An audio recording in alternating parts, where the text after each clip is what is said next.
Era para ser apenas um bolo de Natal, uma simples sobremesa familiar.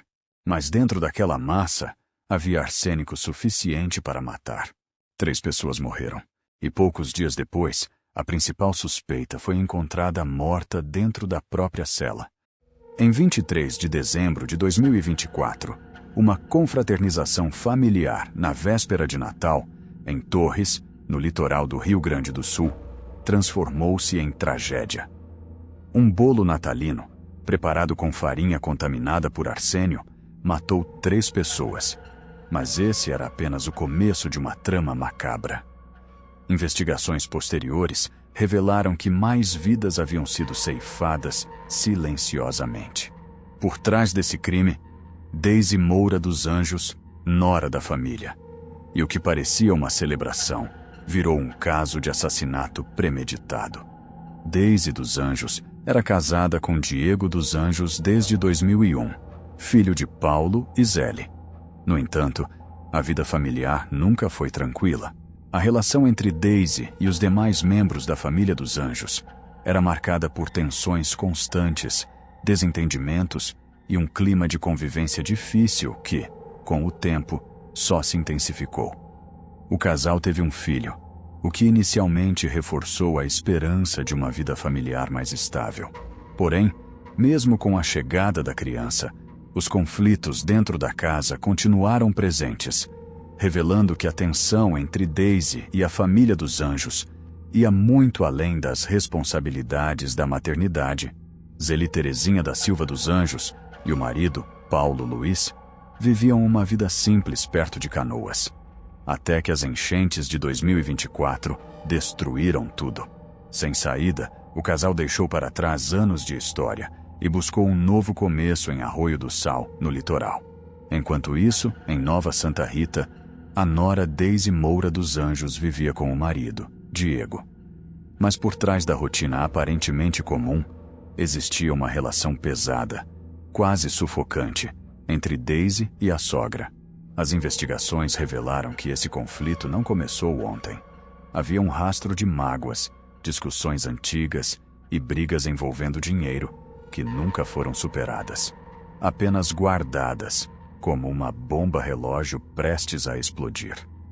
Antes de Deise ser desmascarada, a família já havia sido atingida por um acontecimento inquietante: a morte repentina de Paulo Luiz, sogro de Deise, em setembro de 2024. Na época, todos acreditaram estar diante de uma fatalidade inesperada. Mas havia algo que não se encaixava. Paulo tinha ingerido itens simples, de rotina: leite em pó e bananas.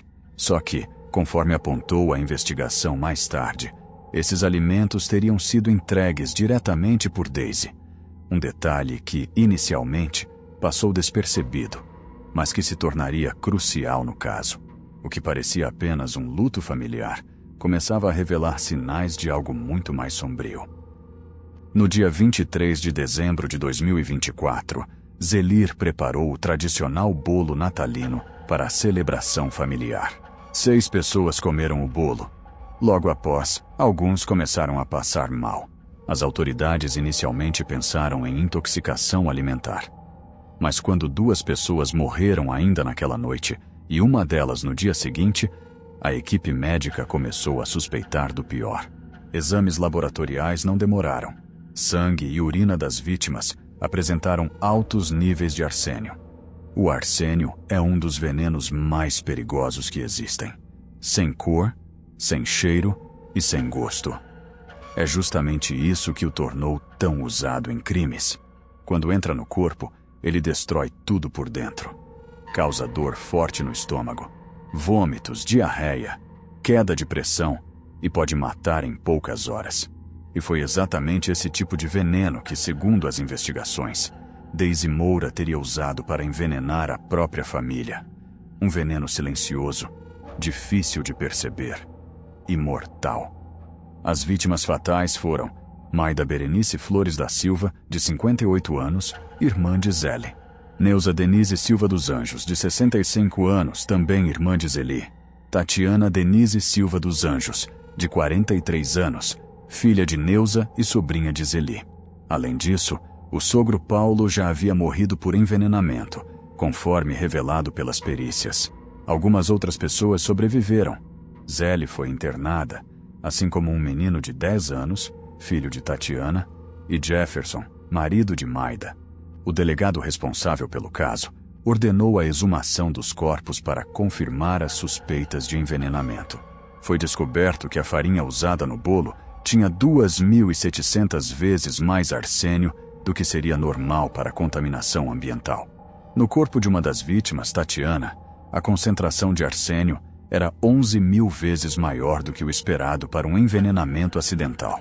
A polícia confirmou também que Daisy pesquisou na internet, usando seu celular, termos como arsênio, veneno para humanos e veneno para o coração. Foram analisadas 89 possíveis fontes de veneno na casa de Zélie, e os investigadores encontraram evidências contundentes de que a nora havia levado a farinha contaminada para a sogra. Daisy foi transferida para a Penitenciária Estadual Feminina de Guaíba no início de fevereiro de 2025. No dia 13 de fevereiro, ela foi encontrada morta em sua cela, sem sinais vitais. Segundo a Polícia Penal e o Instituto Geral de Perícias, a hipótese mais provável é de suicídio por asfixia mecânica auto-infligida, enforcamento. Em sua cela, foram encontrados manuscritos nos quais ela afirmava que sofria de depressão e que fez coisas impensadas. Um dia antes de sua morte, seu marido havia pedido o divórcio. As autoridades trabalham com várias possíveis motivações para o crime. Entre elas, uma rivalidade antiga dentro da família, possivelmente ligada a conflitos emocionais e ciúmes. Também pesa a hipótese de briga por dinheiro. Relatos apontam que uma discussão por apenas R$600 pode ter sido o estopim.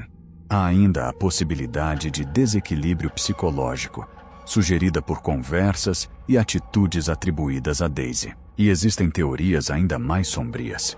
Testemunhas afirmam que ela teria dito querer ver a família inteira num caixão. Os manuscritos encontrados depois levantam dúvida se seria um sinal de arrependimento ou apenas frieza calculada. Um bolo de Natal transformado em instrumento de morte. 3 vidas perdidas, uma suspeita morta e uma família marcada para sempre. Esse é o envenenamento da família dos Anjos.